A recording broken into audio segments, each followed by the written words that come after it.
Penyelesaian sengketa internasional baru saja mengalami pembaruan penting.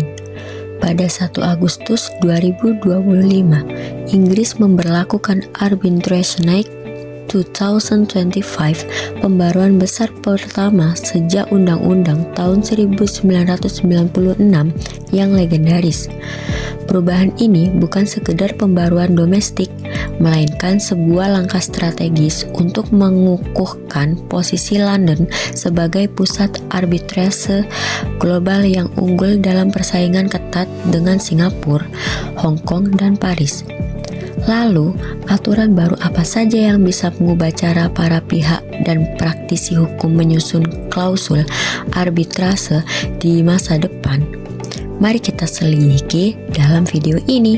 Selama hampir 3 dekade, Arbitration Act 1996 telah menjadi mesin hukum yang andal dan menjadi fondasi kesuksesan London.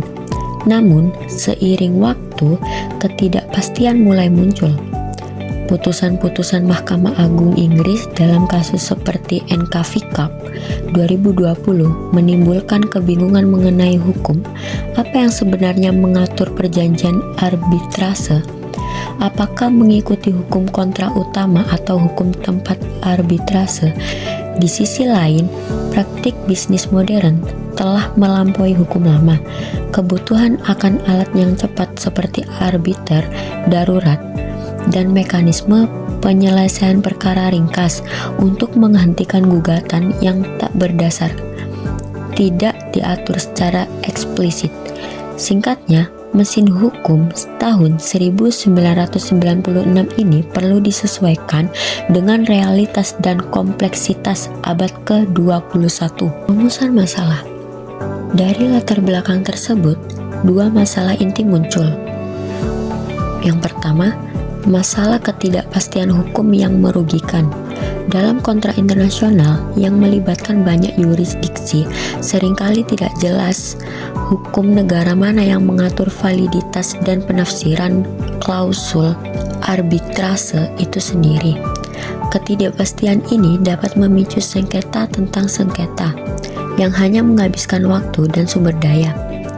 Yang kedua, masalah ketidakefisienan proses.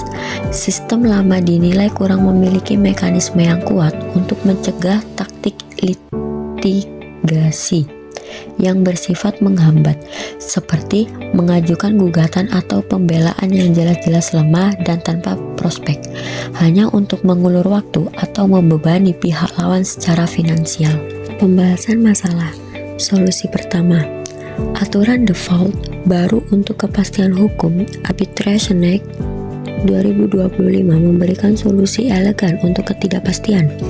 Undang-undang baru ini menetapkan aturan default yang jelas. Jika para pihak tidak secara tegas memilih hukum yang mengatur perjanjian arbitrase mereka, maka hukum dari tempat arbitrase yang mereka pilih akan otomatis berlaku. Ini merupakan perubahan signifikan dari pendekatan lama yang berdasarkan penafsiran pengadilan. Pesan praktisnya sangat jelas untuk menghindari kejutan dan ligasi yang tidak perlu. Selentukan pilihan hukum untuk perjanjian arbitrase Anda secara eksplisit dan klausul kontrak.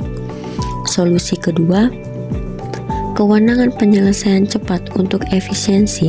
Untuk mengatasi inefisiensi, Act 2025 memperkenalkan kewenangan penyelesaian cepat. Kini, arbiter memiliki dasar hukum yang kuat untuk menghentikan secara dini suatu gugatan untuk pembelaan yang dinilai tidak memiliki prospek keberhasilan yang nyata. Ini seperti memberi wasit kartu merah untuk taktik menghambat permainan. Tujuannya adalah melindungi integritas proses arbitrase dari penyalahgunaan dan yang terpenting menghemat waktu serta biaya yang sangat besar bagi para pihak. Kesimpulannya, Arbitration Act 2025 bukan sekedar pembaruan biasa. Ini adalah pembaruan strategis untuk memastikan kerangka hukum Inggris tetap menjadi yang terdepan, dengan menawarkan proses yang lebih cepat, pasti, dan efisien.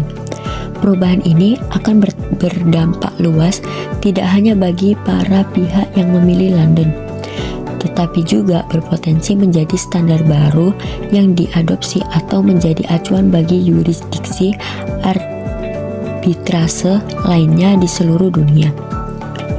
Ambisi untuk menjadi pusat penyelesaian sengketa kelas dunia adalah perlombaan global, seperti yang juga ditunjukkan oleh inisiatif seperti Indonesia Arbitration Week 2025 di Bali. Di era ini, kepastian dan efisien adalah mata uang utama.